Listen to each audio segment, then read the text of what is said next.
ලෝ විශාලතම වැසි වනාන්තරය ලෙසින් සැලගෙන ඇමසන් වනාන්තරය දකුණු ඇමරිකා මහද්වීපයේ ඇමසන් ද්‍රෝණියේ වැඩි කොටසක් වසාගෙන පැතිරී තිබෙනවා. ඒ අනුව බ්‍රසීලය, පේරු, සූරිනාමය, බොලිවියාව, කොලොම්බියාව, වෙනිසුලාව, ඉක්වදෝරයේ ගයනාව සහ ප්‍රංශ ගයනාව යන රටවල් වලට එහි කොටස් අයිති වෙනවා. මෙහෙම වනාන්තරයේ 60ක් තරම් විශාල කොටසක් පිහිටා තිබෙන්නේ බ්‍රසීලය තුළ බීම විශේෂත්වය. හෙක්ටේරය මිලියන 670කටත් වඩා අධික ගෘහි ප්‍රදේශයක් පුරා පැතිරී පවතින මෙම වනාන්තරය ආශ්‍රිතව විවිධ ආකාරයේ සත්ව විශේෂ රැසක් ජීවත් වෙනවා. ඒ අතුරින් සමහර සත්ව විශේෂ ඉතාමත් භයානකයි. ඉතින් අද මේ වීඩියෝවෙන් ගෙන ඉන්නේ එවැනි සත්ව විශේෂ පහ පිළිබඳයි. රැඳිලා ඉන්න මේ වටිනා කියන වීඩියෝවේ අවසාන තප්පරය වෙන තෙක් අංක 5 බුලට් කුහුඹුව ලෝකේ ප්‍රධාන වනාන්තර ආශ්‍රිතව විවිධාකාරයේ කුහුඹු විශේෂ ජීවත් වෙනවා. ඉන් සමහර කුහුඹු විශේෂ ඉතාමත් විශේෂ සහිත නිසා උන් දෂ්ට කළ විට වඩාත් භයානක ප්‍රතිඵල අත්වන්නට පුළුවන්.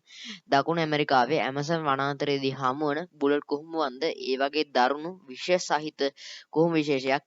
උන්ට එවැනි නමක් පාට වැදීමට හේතු වී තිබෙන්නේ බුලට් කුහුඹුවෙකු දෂ්ට කළ විට උණ්ඩයකින් වෙඩි තැබුවක් මෙන් වේදනාවක් දැනෙන නිසායි.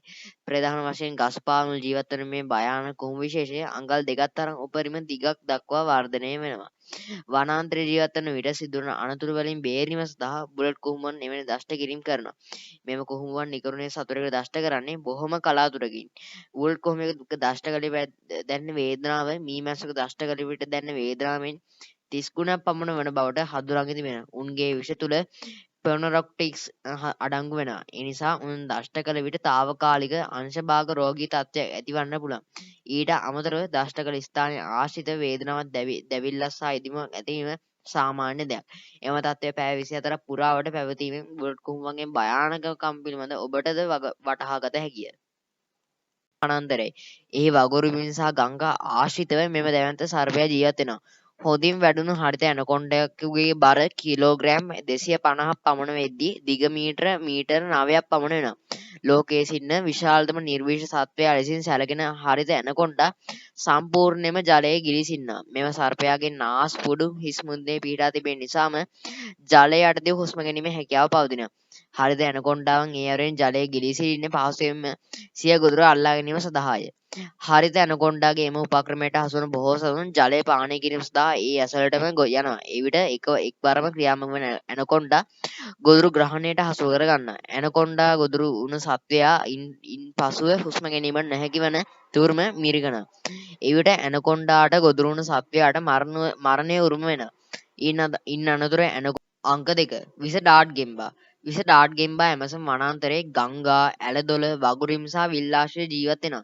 එම ගෙම් විශේෂය විස ඩාට් යන නමින් හඳුන්වන්නේ ඇමසන් වනාන්තරයේ ජීවත් වන ගෝත්‍රිකයන් හා සතුන් සහ දඩයම් කිරීම සඳහා මෙම ගෙම්බාගෙන් විස ආලේප කළ ඊතල භාවිතා කරන නිසායි. මෙම අපූර්ව ගෙම් විශේෂය රන්, තඹ, රතු, නිල්, තැඹිලි, කහ සහ කොළ ඇතුළු විවිධ වර්ණ වලින් දැක් ගන්න පුළුවන්.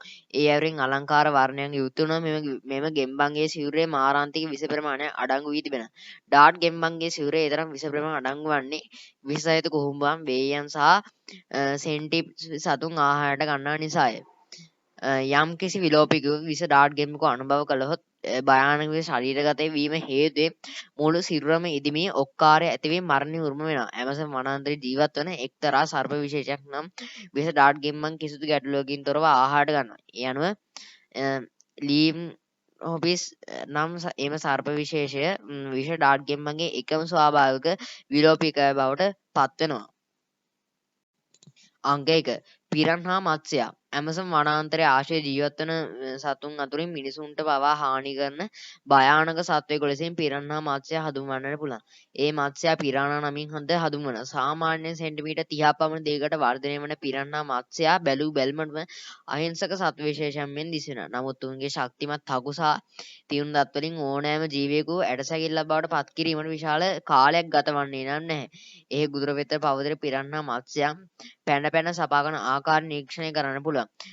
සෙන්ටිමීටර් 400 500 තරම් ප්‍රමාණිත පිරන්හා ප්‍රමාණයක් සිටින පිරන්හා රංචු කර මිනිසෙකු වසුනොත් ඉතාමත් කෙටි කාලයක් තුළ එම මිනිසා සම්පූර්ණයෙන්ම කාදැවීමට හැකියාව උන්ට තිබෙනවා. එහිදී දැක් ගන්න පුළුවන් සුවිශේෂී කාරණය වන්නේ එක් වරකදී මස් ග්‍රෑම් 100ක පමණ කුට්ටියක් කඩා ගැනීමට එම මත්ස්‍යයන්ට ඇති හැකියාවයි. පිරන්හා එල්ල කර ප්‍රහාරවලදී එක් මත්ස්‍යයකට ගොදුරෙන් මස් කඩා ගන්නා ස්ථානය අනිත් මත්ස්‍යයාද මස් කඩා ගැනීම විශේෂ ලක්ෂණය. සාමාන්‍ය පිරන්නා මත්ස්‍ය කණ්ඩායම් ඉතාමත් වේගෙන් ගොදුර වෙත කඩා පාරින නිසා උන්ගෙන් ගැලවී යාම ලෙහෙසි පහසු වන්නේ නැහැ. තියුණු ඇස් තිබීම, හොඳින් ගන්ධය දැනීම සහ ජලයේ ස්පන්දන දැනුණු විගස ගොදුරකාරයා ළඟා වීමට ඇති හැකියාව නිසා පිරන්නා මත්ස්‍යයන් හොඳ දඩයක්කරුවන් බවට පත්ව සිටිනවා. ඇමසන් වනාන්තරය ආශ්‍රිත ප්‍රදේශවල ජීවත් වන මසුන් මරන්නන් නිතරම පිරන්නා ප්‍රහාරවලට ගොදුරු වෙනවා. ඒ නිසා බොහෝ මසුන් මරන්නන් අත් සහ පාදවල ඇඟිලි අහිමි වී තිබෙන ආකාරය දැක ගන්නට පුළුවන්. එමගින් මෙම සත්විශේෂී භයානක බව වටහා ගැනීමට ඔබට හැකිවනු ඇති බව සැකයක් නැහැ.